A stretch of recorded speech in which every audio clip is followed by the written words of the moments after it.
Olá, meus queridos e amados irmãos, a paz do Senhor Jesus, tudo bem com você?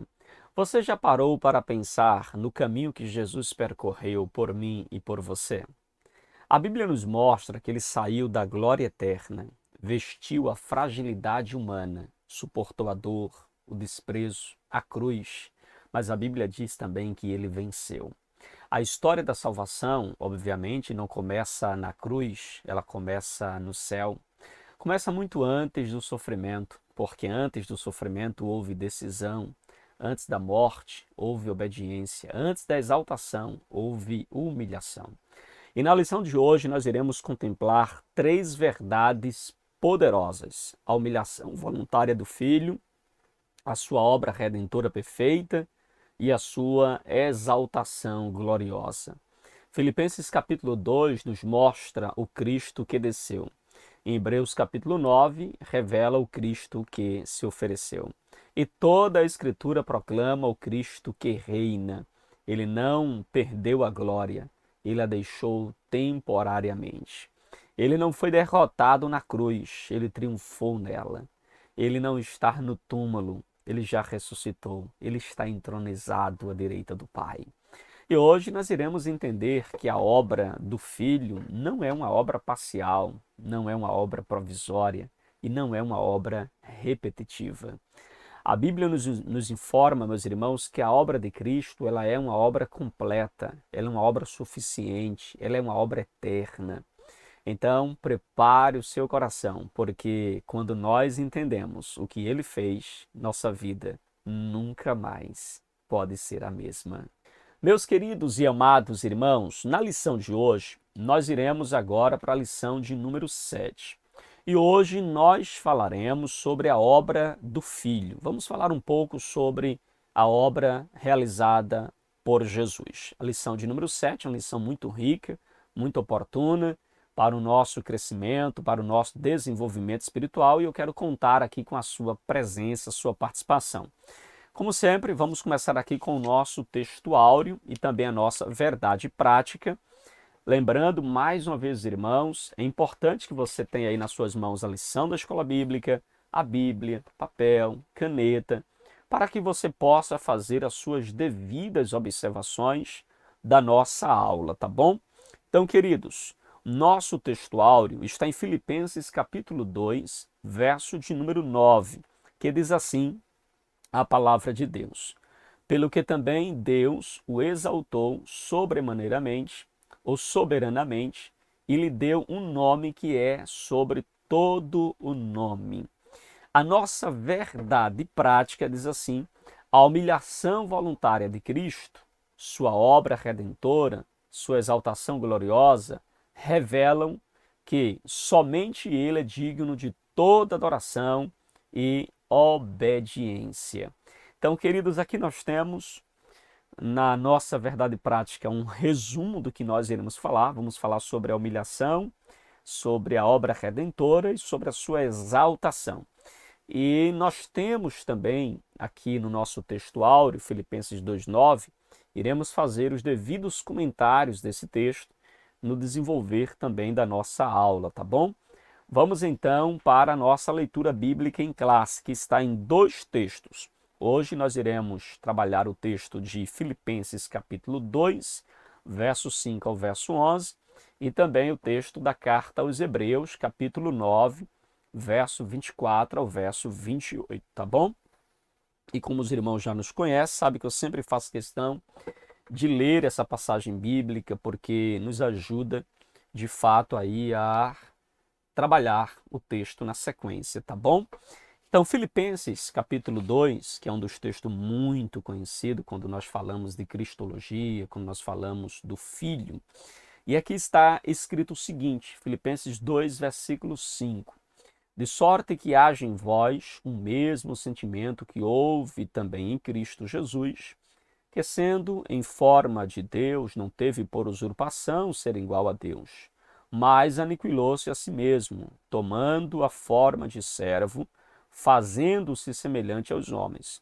E achando na forma de homem, humilhou-se a si mesmo, sendo obediente até a morte e morte de cruz. pelo que também Deus o exaltou soberanamente e lhe deu um nome que é sobre todo nome, para que ao nome de Jesus se dobre todo o joelho dos que estão nos céus e na terra e debaixo da terra, e toda língua confesse que Jesus Cristo é o Senhor, para a glória de Deus Pai. Já o texto de Hebreus, capítulo 9, verso de número 24 ao verso de número 28, diz assim a palavra de Deus: Porque Cristo não entrou num santuário feito por mãos, figura do verdadeiro, porém no mesmo céu, para agora comparecer por nós perante a face de Deus, nem também para a si mesmo se oferecer muitas vezes. Como sumo sacerdote, cada ano entra no santuário com sangue alheio. De outra maneira, necessário lhe fora padecer muitas vezes desde a fundação do mundo, para agora, na consumação dos séculos, uma vez se manifestou para aniquilar o pecado pelo sacrifício de si mesmo. E como aos homens está ordenado morrerem uma vez, vindo depois disso o juízo, assim também Cristo, oferecendo-se uma vez para tirar os pecados de muitos, aparecerá a segunda vez sem pecado aos que esperam para a salvação. Então aqui nós temos a nossa leitura bíblica. O autor se propõe claramente a estar comentando também, trabalhando esses dois textos. Então nós iremos, no primeiro momento, trabalhar Filipenses, a primeira parte desta leitura, depois trabalhar Hebreus 9 e por fim voltamos a Filipenses e encerramos também falando da exaltação de Jesus, ok? E aqui nós temos três objetivos da nossa aula. Primeiro, explicar a humilhação voluntária de Cristo e sua obediência até a cruz. Então vamos trabalhar um pouco sobre isto. E depois mostrar que a obra redentora do Filho é única, suficiente e vicária. E por fim, nós iremos ressaltar a exaltação gloriosa de Cristo e a sua soberania universal, tá bom? Então, na lição de hoje, nós caminharemos por estes pontos, esclarecendo para você essas verdades, ok? Então, queridos, na introdução da nossa lição, o nosso autor, ele começa apontando para Jesus, que é o Filho eterno de Deus, e ele faz um resumo daquilo que nós iremos abordar, ou seja, Jesus assumiu a forma humana, viveu uma vida sem pecado, morreu em nosso lugar e ressuscitou vitoriosamente. E a sua missão abrange não apenas o perdão dos pecados, mas a revelação também do caráter do Pai e também a restauração de toda a criação. Então, na lição de hoje, nós iremos trabalhar três dimensões, né, acerca da obra do Filho, que é a sua humilhação, a sua redenção e a sua exaltação. Então nós iremos trabalhar esses três pontos na nossa aula de hoje. E aqui nós temos o nosso primeiro ponto, que é a humilhação voluntária do Filho, tá bom? E no primeiro subponto, o autor fala sobre a submissão de Cristo. Aqui, queridos, nós iremos olhar claramente para o texto de Filipenses, capítulo de número 2, verso 1 ao verso de número 5. O nosso autor, ele começa fazendo uma introdução, né, a partir desse texto de Filipenses capítulo 2, versículo 1 ao versículo de número 5, exatamente para nos mostrar a submissão de Cristo e mostrar Jesus como este exemplo. Então, nosso autor, ele começa fazendo essa exposição de Filipenses capítulo de número 2, versículo de número 1 ao versículo 5. Se você puder, abra a sua Bíblia e veja, perceba comigo alguns detalhes que nós temos aqui nesta passagem bíblica. Aqui Paulo começa com mostrando para nós a importância de nós olharmos para Jesus e que haja em nós o mesmo sentimento que houve também em Cristo Jesus. Então Paulo, ele não começa este capítulo com uma teoria sobre Cristo, mas ele começa a partir de um problema real que acontece na igreja, e a partir deste problema ele começa a apresentar a humildade e a humilhação de Jesus. que é que estava acontecendo? A igreja de Filipos, irmãos, era uma igreja fiel, era uma igreja generosa, era uma igreja missionária, era uma igreja trabalhadora na obra. Claro, não era uma igreja perfeita. Havia dentro da igreja também, conforme a gente vê aqui no capítulo 2, havia tensões, havia preferências pessoais. E aí, claro, risco de orgulho espiritual. E por isso Paulo vai fazer um apelo a esta igreja, dizendo: vivam em unidade, vivam em humildade e vivam também em amor prático. E então ele apresenta agora o fundamento para esta prática, o fundamento para esta vivência humilde, para esta vivência então de hombridade com os seus irmãos, ou seja, de humildade, de amor prático, de unidade. Qual é o fundamento então que Paulo usa para isso? Paulo vai usar como fundamento Jesus. Ele diz que Jesus é o nosso modelo. É quando ele vai então falar, a partir do verso 5, que haja em vós também o mesmo sentimento que houve também em Cristo Jesus. Então perceba que aqui nós temos claramente Paulo falando da necessidade de nós copiarmos Jesus. Ele vai usar então um verbo grego aqui para sentimentos, que é o verbo phroneor. Essa palavra, ela não fala apenas de emoção, é uma palavra que fala a mente, é uma palavra que fala da disposição interior, que fala do modo de pensar.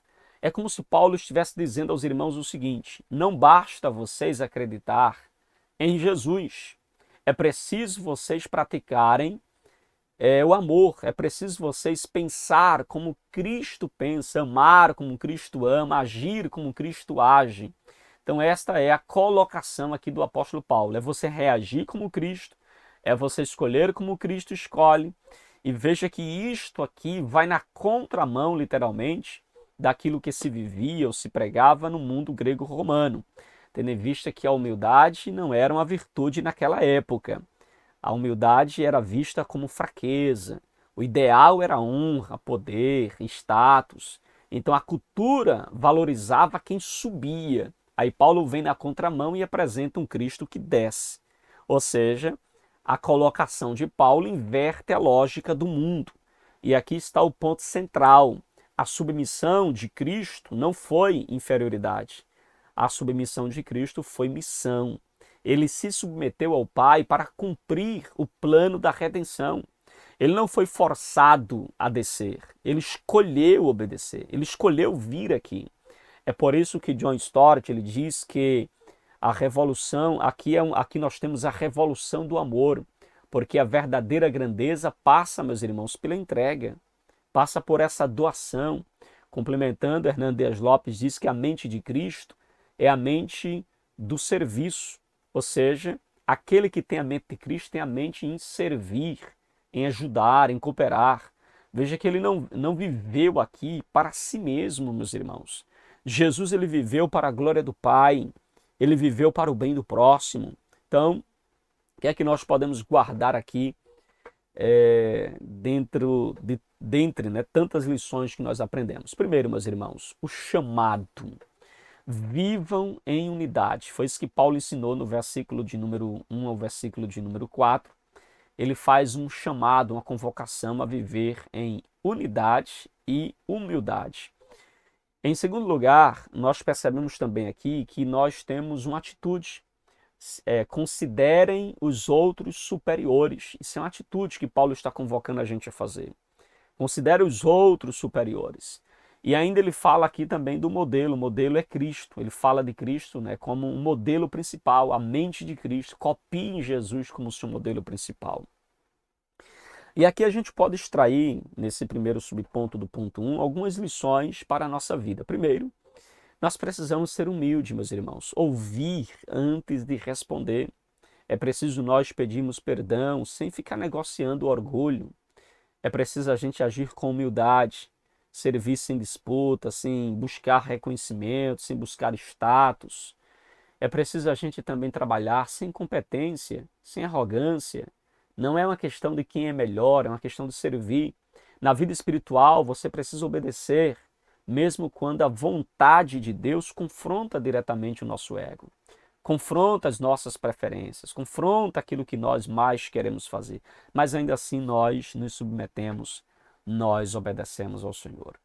O texto ainda fala, na nossa lição, no segundo subponto do ponto 1, ele fala sobre o esvaziamento de sua glória. E aí Paulo vai entrar propriamente a partir do versículo de número 6 de Filipenses, capítulo 2, 6 e 7. E também o nosso autor faz menção de João, capítulo de número 17, versículo 5, para complementar agora aquilo que Paulo está falando sobre o esvaziamento de sua glória. É preciso que a gente entenda isso aqui, para a gente não confundir.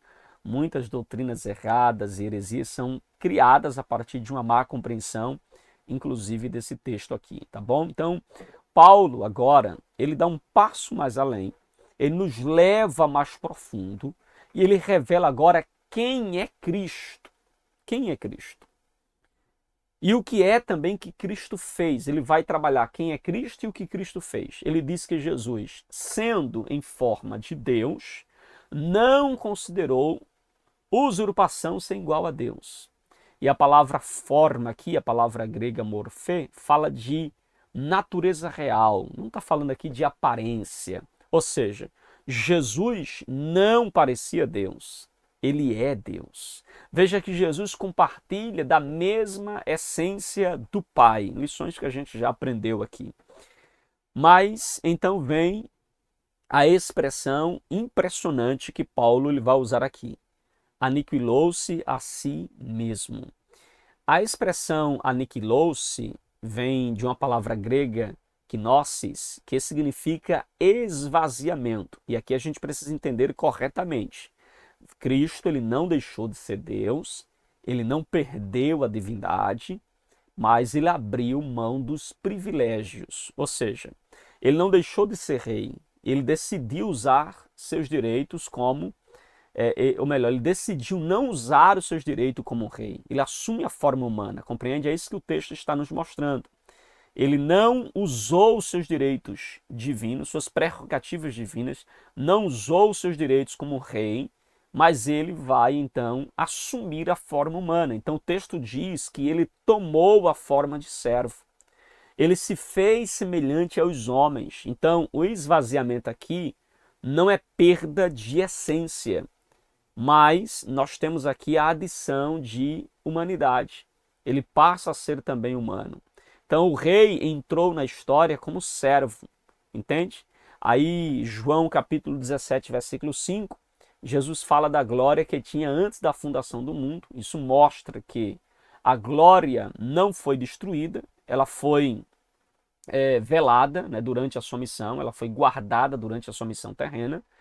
Veja que essas colocações, né, de Paulo e essa colocação de Jesus vai na contramão aí do mundo onde os deuses eram vistos como um ser distante.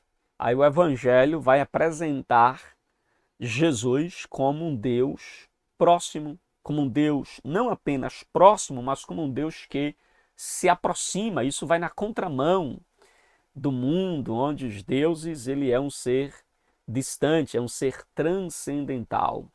E aí nós temos, meus irmãos, um Deus que toca leprosos, que chora com os enlutados, que se assenta à mesa com os pecadores. E aí a Bíblia de Estudo Pentecostal explica que esvaziou-se aqui significa deixar de lado as prerrogativas divinas, aceitando literalmente o sofrimento humano. Atanásio afirmou que ele se fez homem para que nós fôssemos participantes da vida de Deus.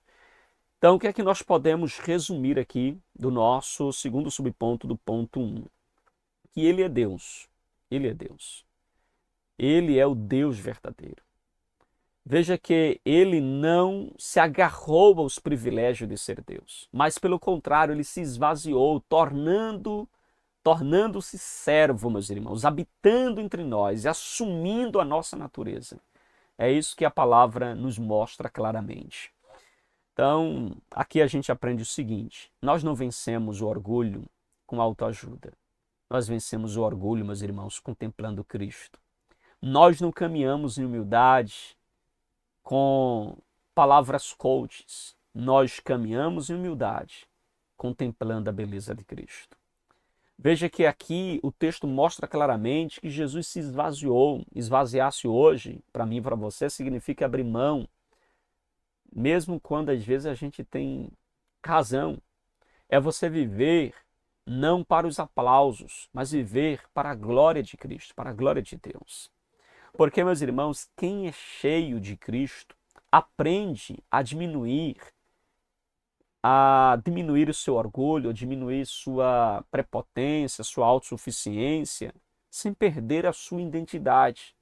Porque a sua segurança não está mais em si mesmo, mas está agora na pessoa bendita do nosso Senhor Jesus Cristo, está em Deus. Amém, queridos?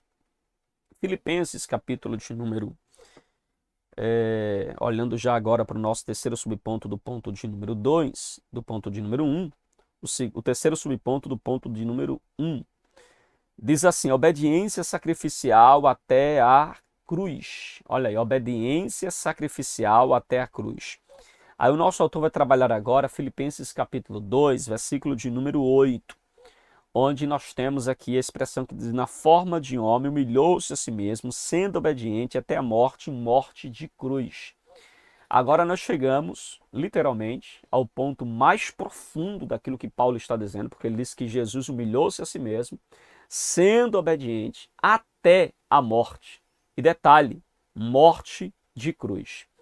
A cruz não era apenas morte, irmãos. Era vergonha pública, era tortura romana, era a execução para os criminosos daquela época. Para os judeus, por exemplo, a cruz era carregar o peso da maldição.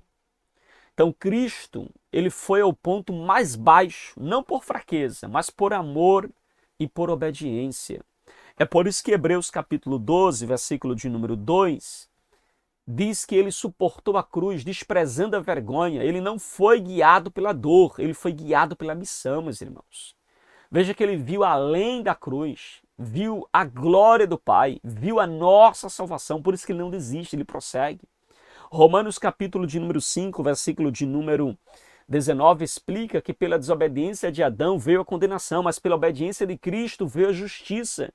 A nossa salvação não nasce do nosso desempenho, do nosso mérito, da nossa capacidade, das nossas obras, meus irmãos, mas nasce literalmente da obediência perfeita do Filho. Amém? A nossa salvação não é meritória, ela é resultado da obediência de Jesus Cristo, obediência esta que o levou ou que foi até a morte. Spurgeon dizia, meus irmãos, que na cruz nós vemos o amor que sangra. Então a cruz, ela é substitutiva, ela é suficiente e ela é definitiva, meus irmãos. Isso fica muito claro para nós aqui neste ponto de número 1. Então, queridos, obediência não é sentimento, obediência é decisão. Seguir a Cristo não é um caminho confortável, nem Jesus prometeu que seria um caminho confortável, mas é o caminho da fidelidade. No dia a dia, obedecer a Cristo pode significar dizer não ao pecado escondido, manter integridade quando ninguém vê, é você perdoar quando o coração quer vingança, é você permanecer fiel quando a cruz pesa e pesa muito. Porque quem contempla o Cristo que desceu, aprende a viver sem orgulho, aprende a viver na humildade. Amém, queridos? Tranquilos até aqui? Podemos avançar então para o nosso segundo ponto da nossa lição? No segundo ponto, depois de falar aqui um pouco sobre a humilhação de Jesus, a humilhação voluntária de Cristo, meus queridos e amados irmãos, vamos agora então para o nosso ponto de número 2, falando sobre a obra redentora do Filho. E aí o nosso autor começa no primeiro subponto do ponto 2, falando sobre a ineficácia do sacerdócio levítico. E aqui nós temos, meus queridos irmãos, claramente o nosso autor pontuando, fazendo aqui uma contextualização, falando da ineficácia do sacerdócio levítico, mostrando como era feito o sacrifício no Antigo Testamento. Agora nós saímos da manjedoura, né? Acabamos de falar aqui sobre o nascimento de Jesus e acabamos de falar também sobre a sua morte de cruz, mas agora vamos entrar no santuário. Vamos falar um pouco sobre como foi e por que foi realizado o sacrifício de Jesus. Veja, o autor dos Hebreus, ele escreve para judeus que estavam dispersos, mas que conheciam profundamente o sistema do Antigo Testamento. Eles conheciam o sacrifício da antiga aliança. Eles sabiam como funcionava, por exemplo, o dia da expiação, o famoso Yom Kippur. E veja, ali diz, queridos, que uma vez por ano, o sumo sacerdote ele entrava no Santo dos Santos, ele levava o sangue dos animais, não era assim? E oferecia sacrifícios por si e sacrifício também pelo pecado do povo. Só que nós percebemos que neste método de sacrifício havia um problema. Ou seja, o sacrifício ele era repetitivo, o sacrifício ele era provisório e o sacrifício ele era insuficiente. Por isso que Hebreus capítulo 9, versículo de número 25, diz que ele entrava a cada ano. Ou seja, se precisava repetir, é porque não era definitivo. O sacerdócio levítico, na verdade, era apenas sombra, figura, era uma antecipação sobre aquilo que viria. Então o santuário era feito por mãos humanas, veja, diferente da entrada de Jesus nos céus, que entra então no céu literalmente. Veja que o sacerdócio levítico, ele levava até o altar, até o Santo dos Santos, dentro do santuário, sangue alheio. Mas Cristo não precisou levar sangue externo, ele levou o seu próprio sangue. O sacerdote terreno, meus irmãos, ele precisava oferecer sacrifício por si, porque ele também era pecador. Já Cristo não. Cristo, ele era sem pecado. Então aqui nós temos um contraste. O sistema do Antigo Testamento apontava para algo maior, e esse algo maior é Jesus. Veja que ele não entrou num templo simbólico, ele entrou na presença real de Deus, ele entrou por nós. E aqui nós podemos fazer o seguinte resumo desse primeiro subponto do ponto de número 1. O sistema levítico era repetitivo, Cristo é definitivo. O sacerdote antigo era imperfeito, tinha pecados, mas Cristo ele é perfeito, ele é santo. O santuário que o sacerdote entrava era terreno, mas Cristo entrou no santuário celestial, não feito por mãos humanas, mas feito pelas mãos de Deus. Isso significa, meus irmãos, aplicando aqui para a nossa vida, que nós não precisamos viver, né, tentando pagar os nossos pecados, porque eles já foram pagos pelo sacrifício de Cristo na cruz. Nós não precisamos ficar repetindo rituais esperando ser aceitos, porque nós já fomos aceitos por meio do sacrifício de Jesus. Então, em Cristo, meus irmãos, a redenção ela é segura, a salvação não depende da sua performance religiosa, não depende dos teus méritos, não depende dos teus feitos, das tuas obras, porque a obra, na verdade, agora, a obra é resultado da vida com Cristo e não obras para merecer uma vida com Cristo, entende? Por quê? A nossa vida depende somente da obra consumada do Filho, de Jesus por nós na cruz. E por isso, meus irmãos, que Hebreus capítulo de número 9, já entrando aqui para o nosso segundo subponto, do ponto 2, o sacrifício único e suficiente, Hebreus 9, versículo 26 ao versículo de número 28, vai nos apresentar de forma muito clara. Olha o que diz o verso 28. Assim também Cristo oferecendo uma vez, olha, presta atenção nisso aqui, marque aí na sua Bíblia, marque aí na sua lição, uma vez para tirar os pecados de muitos. Ou seja, Cristo se manifestou uma vez para aniquilar o pecado pelo sacrifício de si mesmo, meus irmãos. Então veja, a palavra uma vez aqui é a palavra grega rapax, significando algo que foi feito de maneira única, irrepetível. Então vejam, é literalmente mostrando o contraste com aquilo que aconteceu no Antigo Testamento. Porque no Antigo Testamento o sacrifício era contínuo, todo ano o sacerdote tinha que fazer os sacrifícios. Os animais eram mortos repetidamente, o sangue corria constantemente. A Hebreus capítulo 10 explica que o sangue de animais não removia o pecado, apenas cobria o pecado temporariamente. Ou seja, Cristo não ofereceu algo externo, Cristo não foi oferecer sangue de animais, mas veja que ele ofereceu a si mesmo por nós. Então perceba que Cristo, ele não foi à cruz forçado, não foi à cruz coagido, não foi à cruz de forma a ser obrigado a fazer aquilo. Não, ele foi de forma voluntária. Na cruz, inclusive, conforme João capítulo 19, versículo 20, ele declarou: está consumado. Não é estar começando, não é estar em andamento, é estar consumado. Conforme Mateus capítulo de número 27, versículo 51, o véu do templo, meus irmãos, se rasgou de alto a baixo, ou seja, o acesso foi liberado, o caminho foi estabelecido, não há outro sacrifício, não há outro nome pelo qual devemos ser salvos, não há outro mediador, não há João, não há Maria, não há José, Jesus, ele é suficiente, meus irmãos. Podemos então resumir aqui esse segundo subponto do ponto 2 da seguinte forma: o sacrifício antigo, ele era repetido, mas o sacrifício de Cristo é único.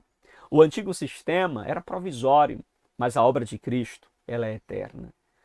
O sacrifício antigo era feito com sangue de animais e era um ato simbólico, mas agora nós temos um sacrifício feito com o próprio sangue de Cristo e o seu sangue é eficaz. Pastor, como é que eu aplico isso para a minha vida? Veja, meus irmãos, você não precisa viver em culpa permanente, porque Jesus já levou e já carregou sobre si toda a culpa pelo nosso pecado. Você não pode viver também tentando salvar a você mesmo pelas obras da lei, porque não é pelas obras que você é salvo. A cruz não precisa, meus irmãos, de complemento. Você não precisa completar a obra de Cristo. O que você precisa é de fé, é crer. Amém? E claro, diante de uma verdade tão gloriosa, você precisa viver com gratidão, viver com segurança, viver sabendo que a sua salvação, ela está fundamentada em algo muito maior, está fundamentada em algo eterno, meus irmãos. Ok? Tranquilos? Aí nós temos o nosso segundo subponto, nosso terceiro subponto do ponto 2, que fala sobre a substituição vicária. E o que é que nós temos aqui, meus irmãos? Agora nós chegamos, literalmente, ao coração da redenção. Por quê? O autor aos Hebreus, ele diz que Cristo se ofereceu para tirar o pecado de muitos. E aqui entra o conceito de substituição vicária. A palavra vicarium significa em lugar de outro. Vem do latim vicarius, que significa em lugar de outro. Então veja, Jesus morreu em nosso lugar. Deus, ele é justo, e por ser justo, o pecado deveria ser punido. Então o pecado não foi ignorado. Romanos capítulo de número 3, versículo de número 26, diz que Deus é justo e justificador. Ou seja, ele não pode e nem faria isso, relativizaria o pecado, meus irmãos. Jamais. Ele não pode relativizar o pecado. É por isso que ele pune o pecado. E ele pune o pecado em Cristo. Romanos capítulo de número 8, versículo 32, declara que Deus não poupou o seu próprio filho. Ou seja, meus irmãos, na cruz ocorreu uma troca.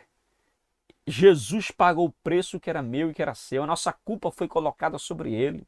Sua justiça é atribuída agora a nós. Na cruz há essa transição. Nossa culpa é lançada sobre Cristo, a justiça de Cristo é colocada sobre nós.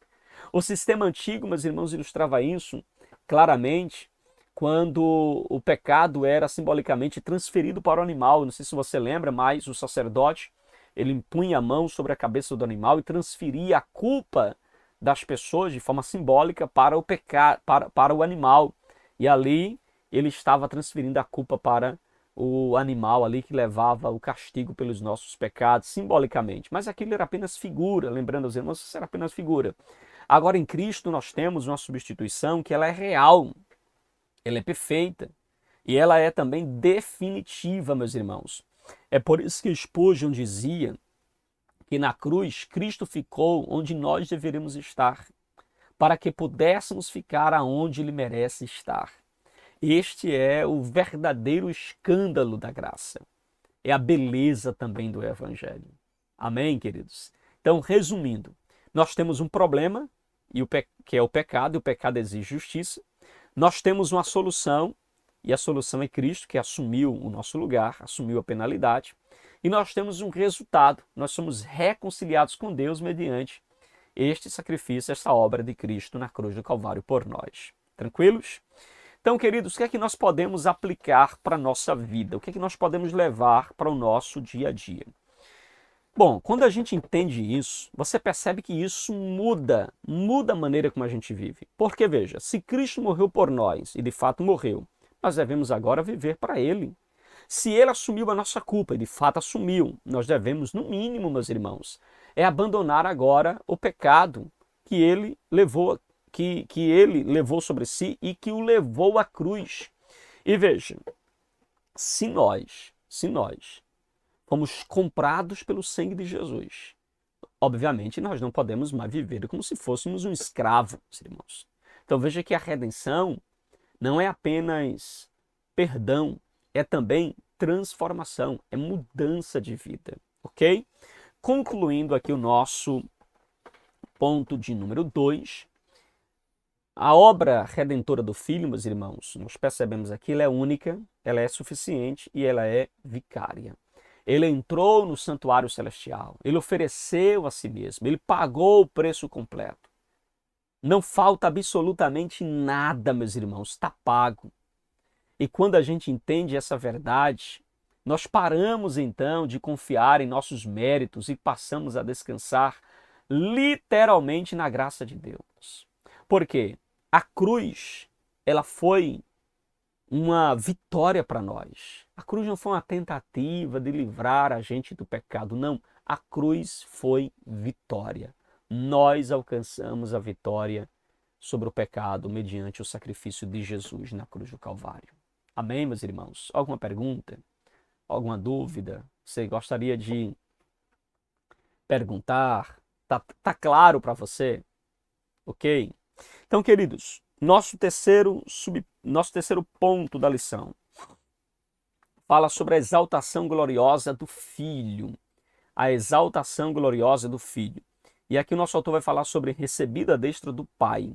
Veja, aqui o nosso autor volta lá para Filipenses capítulo 2, versículo 9, onde mostra literalmente o que acontece depois da cruz.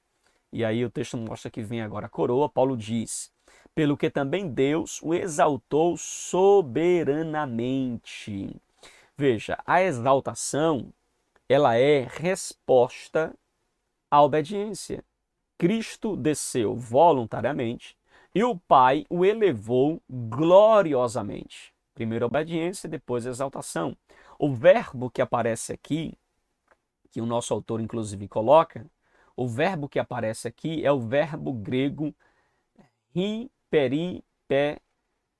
hyperipessosen, uma palavrinha bem difícil, né? Que significa literalmente elevar mais ao mais alto grau, exaltar acima de toda medida. Então essa palavrinha, meus irmãos, ela é muito importante no texto grego porque mostra que Cristo não apenas ressuscitou, mas ele foi entronizado ao mais altos céus. Hebreus capítulo 1, versículo de número 3, diz que depois de fazer a purificação pelos pecados, ele se assentou à destra da majestade nas alturas. Sentar à destra não é um detalhe simbólico que aparece aqui no texto. É literalmente uma linguagem de autoridade, é uma linguagem de posição, de honra, de reconhecimento da sua obra concluída, entende? Então o sacrifício levítico nunca, levou, o sacerdote a concluir o sacrifício e sentar-se ali no Santo dos Santos, não. O sacerdote levítico nunca se assentou no Santo dos Santos, porque o trabalho nunca terminava, tinha sempre que oferecer mais e mais sacrifício. Ele nunca sentou porque nunca concluiu.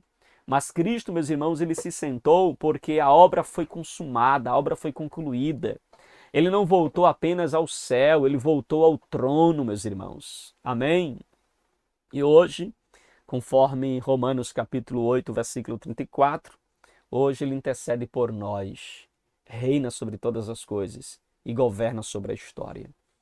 Então, um resumo simples aqui desse primeiro subponto do ponto 3 é que ele foi humilhado, mas foi exaltado. Ele foi rejeitado na terra, mas ele foi coroado nos céus. Ele foi crucificado lá na cruz, mas ele foi entronizado também à destra do Pai. Como é que nós podemos aqui aplicar algumas verdades, algumas lições para a nossa vida? Meus irmãos, isso significa que a minha e a sua fé, ela está depositada em um Marte vitorioso e não em um Marte derrotado. Ela está firmada em um rei que está vivo. Amém? Quando você ora, você não fala com alguém distante, um Deus transcendente que estará além. Não, você fala com um Cristo entronizado. Quando as circunstâncias parecem fora do seu controle, distante, né, da sua capacidade de lidar, lembre-se de que o trono não está vazio. Jesus estará sentado à destra do Pai. Amém, queridos? E aí nós temos também o nosso segundo subponto do ponto de número 3, que é um nome acima de todo um nome. O texto continua em Filipenses 2, versículo 9, dizendo que ele deu um nome que é sobre todo o nome. Bom, queridos, na Bíblia, o nome não é apenas identificação. O nome na Bíblia tem a ver com autoridade, tem a ver com caráter, tem a ver com posição.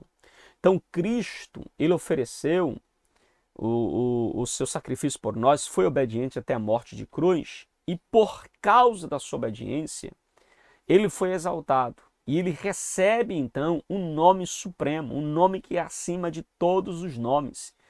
Isso significa, queridos, que não há poder acima do seu poder. Isso significa que não há autoridade acima da sua autoridade. E Efésios capítulo 1, inclusive, confirma que ele está acima de todo principado, potestade e domínio. No mundo romano, César era chamado de Senhor, mas o evangelho proclamava algo revolucionário. Jesus é o Senhor. É claro que essa declaração custava vidas. Era uma declaração contracultural. Era uma declaração ousada naquela época. Então, dizer que Jesus é o Senhor é você reconhecer sua soberania absoluta. E quando Paulo declara que ao nome de Jesus todo joelho se dobrará nos céus, na terra e embaixo da terra, essa expressão literalmente significa que anjos se dobrarão a ele, que os homens se dobrarão a eles, que as autoridades espirituais se dobrarão a ele. Ninguém ficará indiferente. Amém, meus irmãos? Seja no céu, na terra ou debaixo da terra, todos se curvarão perante o Senhor. Resumindo, meus irmãos, o seu nome é supremo. O seu nome é a autoridade absoluta.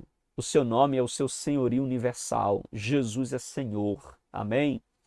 Pastor, e como é que eu aplico isso para a minha vida e para a vida dos meus alunos? Veja, se Jesus ele é o Senhor, então ele deve governar a minha vida e a sua vida. Deve governar todas as nossas decisões. Como é que você pode chamar Jesus de Senhor e em seguida fazer o que você quer e não o que Jesus quer? Entende? Então, se Jesus é o Senhor, você se curva perante a autoridade de Deus, a autoridade de Cristo. Amém? Meus irmãos, isso muda tudo porque não apenas a nossa adoração no domingo ela é transformada, mas a nossa vida ética na segunda, na terça, na quarta, na quinta, na sexta, no sábado é também transformada. Nós levamos isso para a vida, entende? Então veja, não é apenas a sua oração que muda, mas é as suas escolhas também que mudam. É as suas atitudes também que mudam, compreende? Então confessar Jesus como Senhor não é uma mera frase religiosa solta, não. É uma entrega diária, é rendição constante ao Senhor. Amém, queridos? E aí nós temos ainda o nosso terceiro subponto do ponto 3, que é a soberania universal e o retorno triunfal.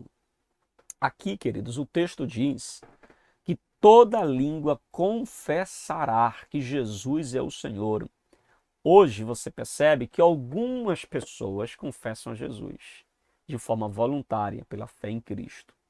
Há outros que não confessam, mas um dia eles irão confessar compulsoriamente, obrigatoriamente, terão que confessar diante do juízo. Hebreus capítulo de número 8, Hebreus capítulo 9, versículo 28, completa exatamente essa colocação, quando diz que Cristo aparecerá segunda vez, sem pecado, aos que o esperam para a salvação. Então veja, na primeira vinda, ele veio como servo sofredor. Ele veio como um servo que carregou sobre ele os nossos pecados. Mas na segunda vinda, Cristo virá como um rei glorioso. Na primeira vinda, Jesus ele foi julgado pelos homens, mas na segunda vinda, na primeira vinda, Jesus foi julgado, né, pelos homens, mas na sua segunda vinda, meus irmãos, Jesus ele virá para julgar os homens. Então, na primeira, ele foi colocado na cruz e coroado com espinhos, mas na segunda vinda ele virá com glória, entende? Mateus capítulo 24 fala da sua vinda em poder. Apocalipse apresenta a sua segunda vinda como um rei vitorioso, um rei dos reis. Então veja, a história, ela não caminha, meus irmãos, para o caos. Ela caminha para o trono. O mesmo Jesus que foi humilhado, ele voltará vitoriosamente, triunfantemente, compreende? Pastor, e como é que a gente pode resumir aqui esse ponto? Veja, ele reina agora, tá claro aqui, ele reina agora. Ele não apenas reinou no passado, ele reina. Ele será reconhecido por todos. Ele voltará em glória. É isso que a gente precisa guardar a partir deste ponto de número 3, né, no subponto 3.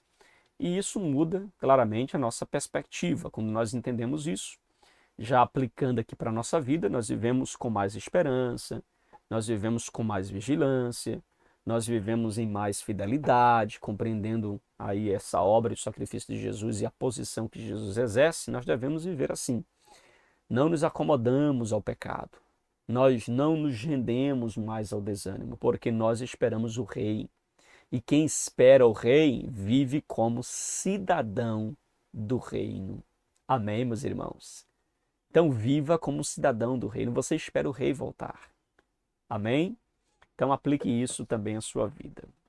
Queridos, o ponto 3 nos mostra o seguinte: a exaltação de Cristo não é apenas uma doutrina futura, mas é também uma realidade presente.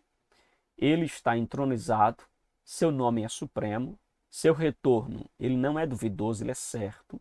Jesus ele foi humilhado, Jesus ele foi obediente, Jesus ele foi exaltado. E um dia, diz o texto, que todo joelho, escute isso, todo joelho se dobrará. Amém, meus irmãos? E aí nós chegamos ao finalzinho então da nossa aula de hoje. Hoje nós contemplamos a obra do Filho em sua plenitude. Falamos da sua humilhação, falamos da sua redenção, falamos da sua exaltação. Veja que ele desceu voluntariamente, não por fraqueza, mas faz isso por amor. Nós aprendemos também que ele abriu mão dos privilégios da glória, vestiu a forma de servo, obedeceu até a cruz, e na cruz não houve improviso, houve propósito. Ele deu a sua vida por nós, ele nos redimiu. Seu sacrifício foi único, foi suficiente. Seu sacrifício foi definitivo. Ele não ofereceu sangue alheio, ele ofereceu a si mesmo. Ele não ofereceu sangue de animais, ele ofereceu o seu próprio sangue. E porque a obra foi perfeita, meus irmãos. Ele se assentou então à destra do Pai. Ele foi exaltado à direita do Pai. O trono não está vazio. O nome acima de todo nome já foi exaltado, Jesus. E o Cristo que reina hoje, ele um dia voltará em glória. É por isso que nós não devemos mais viver preso à culpa, não devemos viver mais sustentado pelo orgulho, não devemos viver mais praticando uma religião vazia, mas pelo contrário, nós precisamos viver pela fé. Devemos viver em obediência. Devemos viver, meus irmãos, em gratidão ao Senhor. Devemos viver com esperança. Sabe por quê? Porque Jesus ele é suficiente. Porque Jesus ele é Senhor. Porque Jesus ele é tudo. Amém, meus irmãos? E aí nós temos a nossa frase final. Ele desceu em humilhação, venceu em redenção e reina exaltado. Somente Jesus é digno de toda honra, de toda glória e de todo louvor. Amém? Que Deus abençoe você, que Deus abençoe sua casa, Deus abençoe sua família. Meus queridos e amados irmãos, chegamos ao finalzinho então de mais uma aula aqui do seu canal EBD Explicada 2.0. Muito obrigado por você ter ficado conosco até aqui. Que Deus abençoe sua vida, que Deus abençoe sua aula, que Deus abençoe seus alunos, a você que é professor, que Deus abençoe sua vida, que Deus ele te use para a glória do seu santo nome, tá bom? Muito obrigado por tudo, fica na paz e até a nossa próxima aula. Lembrando que se você ainda não é inscrito no nosso canal, se inscreva, aperta o sininho de notificações e esteja por dentro aí, esteja atualizado sempre que a gente postar um vídeo ou postar aqui alguma coisa que acrescenta na sua vida aí como professor ou como aluno da escola bíblica, tá bom? Que Deus abençoe você, fica na paz e até o nosso próximo momento aqui da nossa pré-aula da Escola Bíblica 2.0, tá bom? Deus abençoe sua vida.